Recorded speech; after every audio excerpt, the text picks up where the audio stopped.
And now, everyone, before we go to bed and wake up for the NFL kickoff for the Atlanta Falcons, I'm going to read to you a bedtime story called The Falcons vs. Saints, the rivalry that died. Once upon a time, the Falcons and Saints fans fought aggressively during an NFL game. It got so heated that they decided to call truce and reconcile with each other, and the Falcons and Saints rivalry was no more. Now here's the plot twist though. I actually need Shrek to do me a favor. Shrek! Yeah. Like that's ever gonna happen. What's going on, Falcons fans? Logan here. Welcome back to Falcons Breakdown. And if you're new here, welcome. It is game time. Finally. That was a very long offseason. An exciting one. But I still felt like it was really long. I don't know why. But it is finally here. The much anticipated 2022 Atlanta Falcons season is officially upon us. Because this year is different. A new quarterback, a new set of receivers, a new look defense. It is just completely new, and we just don't know how this team is going to do. Are they actually this terrible rebuilding team like the consensus says, or are they much better? We will find out. But either way, it is a very exciting time to be a Falcons fan. And what better way to kick things off than versus the New Orleans Saints? That's right, versus the New Orleans Saints. We're home. So that makes things even more exciting for us. We're going to kick things off hopefully the right way versus the Saints. And while I do hope we get a dub, I will say that this is one of the harder games we have throughout the entirety of the schedule. In fact, this kind of looks like last year's matchup versus the Eagles in a lot of ways. But we'll kind of get into that, obviously really quickly. But we'll first go over how these game previews work. And if you've been with me for a long time, you'll know that these game previews don't really change a whole lot. Like, we still go over the whole what to watch out for from the opponent and possible breakouts for the Falcons and the keys to victory. But the only new addition that we added is key additions, or I guess key subtractions. Key departures, I guess, is a better way to put it. But basically, you'll kind of say a little more of what I mean, but there might be something new that our opponent or that the Falcons added heading into the matchup that I think will kind of make or break the team. And it's just kind of important to go over that before we get into what to watch out for and all that. You'll see a lot more of what I mean. But honestly, let's just get straight into it. Let's just start with key additions. So let's start things out with the Saints, and they definitely had quite a busy offseason. First up, they have a brand new head coach, and it's a defensive-minded head coach. So will this offense not look as good now that Sean Payton is not their head coach? After all, let's be real, offensive-minded head coaches go much farther than defensive-minded. So that's just something to keep in mind. And then, obviously, they have a brand new set of receivers. They got Chris Olave, the rookie wide receiver, and then Jarvis Landry's coming in as well. And obviously, probably the biggest key factor here is that Jameis Winston is coming back from the injury. And as we all remember, Jameis Winston actually was doing pretty good with the Saints. In fact, I would say that he was probably going to make them a playoff team. But thankfully, that didn't happen. Now, we're going to go into the Falcons' key additions, and they also had quite the busy offseason. They have a brand new quarterback. It is no longer Matt Ryan. And even though I'm going to miss Matt Ryan's cadence under center, and it always fired me up, I will miss it. But it is kind of nice to see a new face at quarterback. And then new receivers, obviously, with Bryan Edwards and Drake London. So this is a completely new offense, even though we have the same head coach. We do have a new look defense. Linebackers are completely new now that Deion Jones isn't playing and Foye is gone.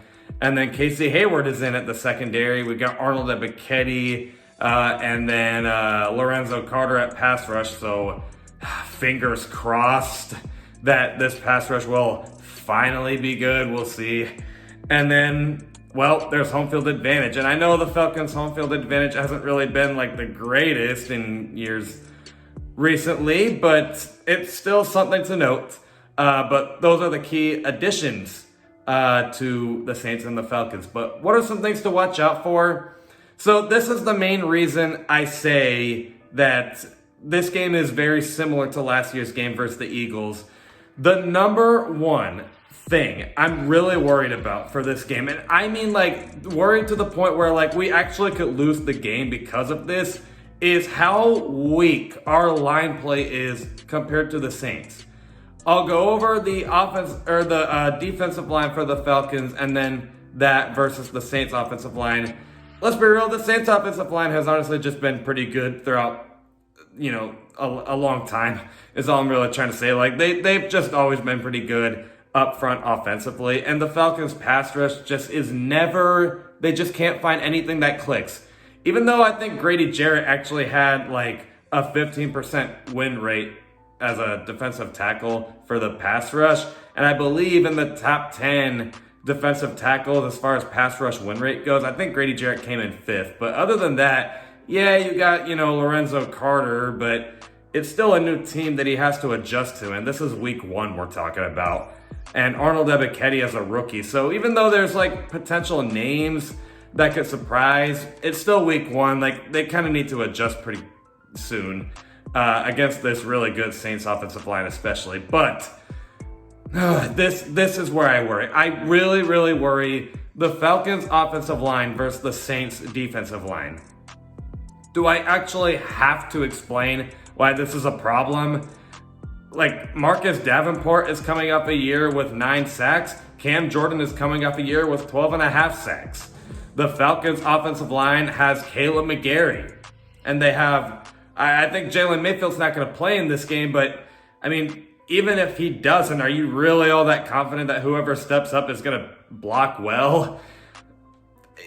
This line play really will kill us if it doesn't do good. I really feel this could be very similar to last year's game, where the Eagles line play was just that much better than the Falcons. And I really worry that this could end up being the same thing as last year. This line play is pretty dangerous from the Saints and undangerous from the Falcons. Another thing to watch out for, you know, the Saints run defense is like okay. I think they only allowed like 341 yards.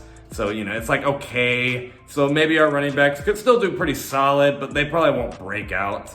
Especially with, you know, not the best protection from this offensive line. Yeah, you got Chris Lindstrom and Jake Matthews, and Drew Dalman's been okay, but still, it is week 1 versus a very good Saints defensive line. And then the last thing that we kind of need to watch out for is the Saints secondary. Now, sure, you could say that it's really the names we have to watch out for, like Marshawn Lattimore and then Tyrann Mathieu, of course, coming in and all that, but I'm actually a little more worried about it because of how new this offense is. I mean, it's like rookie wide receivers for the Falcons and Drake London. And Brian Edwards, you know, he was good for the beginning of last year, but then kind of fell off. And then Marcus Mariota and Desmond Ridder, we don't even know who the quarterback is going to be throughout the entirety of 2022. So it's really just this new offense that I think the Saints secondary might have, you know, not a breakout game, but just kind of a good game. So I'm kind of worried about that. But what are some things that could break out for the Falcons? Because it's not all doom and gloom here. And here's a bit of a surprise. I actually think the secondary could break out here for the Falcons. And I know that sounds crazy because the Saints do have some pretty big names. They got Jameis Winston coming back at quarterback, and then you got Jarvis Landry coming in and Chris Olave. So why do I think the secondary is going to break out? Well, Jarvis Landry is only going to come in at the slot, and Isaiah Oliver's coming back, who played pretty well as a nickel corner. So hopefully that could age well again, I guess, in 2022, where he does good at nickel corner. And then if it's not him, I mean, Casey Hayward is still a good veteran corner to guard up a veteran wide receiver. So I think that's actually a pretty good matchup, is Casey Hayward and Jarvis Landry. But the number one thing that I am just not worried about, honestly, is a rookie receiver in Chris Olave versus lockdown corner AJ Terrell. I totally expect AJ Terrell to break out in this game. He already did well against the Saints in both games last year, so who's to say that he can't do it again? And then Jameis Winston, like, you know, he's still Jameis Winston. Like, I know he had a good year last year, but sometimes there's just magical seasons. You have to look at how he did in years past, and honestly, he just wasn't all that consistent in years past. He always threw turnovers. He could still be that player, especially against a pretty good Falcons secondary with AJ Terrell, Casey Hayward, and promising safeties that we have. So I think the secondary could actually be pretty good. And the home field advantage hopefully could also mess up this Saints offense, hopefully. And then the other thing that could break out here is the quarterback run game. Marcus Mariota was actually pretty good as a running quarterback last year. He didn't get that many attempts, but late in the season, he averaged like 5 yards per carry, which is actually not bad. In the Colts game, he had 3 attempts for 16 yards. I know that's not a lot, but that's not bad for his 16 attempts. 3 attempts. And then versus the Chargers, he had 4 attempts for 23 yards, so he got even better. So now that he's getting the starting quarterback role, I think Arthur Smith is going to get pretty creative with how Marcus Mariota can be as a running quarterback. And if it's not him, hey, you can have Desmond Ridder come in with trick plays, or even Troy Anderson. So there's a lot of quarterbacks, because Troy Anderson isn't a quarterback, but he kind of is. There's a lot of quarterbacks you could use to kind of mess up the Saints here a little bit, and I think Arthur Smith is going to get pretty creative with that. But all in all, what are the keys to victory for this game? It is so simple to say, but it's probably not simple to do. Literally, line play needs to step up, and the passing game needs to be on point. Like I said, the secondary probably will have a pretty good game, so I'm not expecting this to be like super, super high scoring, unless it's like a blowout from the Saints, admittedly, but I'm hoping that doesn't happen. It probably will be, not really low scoring, but somewhat low scoring, like a 21-23 game kind of. So if our passing game could just keep up with how good the secondary is doing, then that'll be good. But the thing that literally has to actually be good is the line play. I am not even going to explain it. That's so self-explanatory. Everyone knows. Everyone said the offensive line in the comments of all my videos. Well, not all my videos, but most videos. They said that the offensive line was the weakest unit heading into the year. So everyone's aware of how bad this line play is. They have to step up. Honestly, enough said. I'm not even going to go further into it.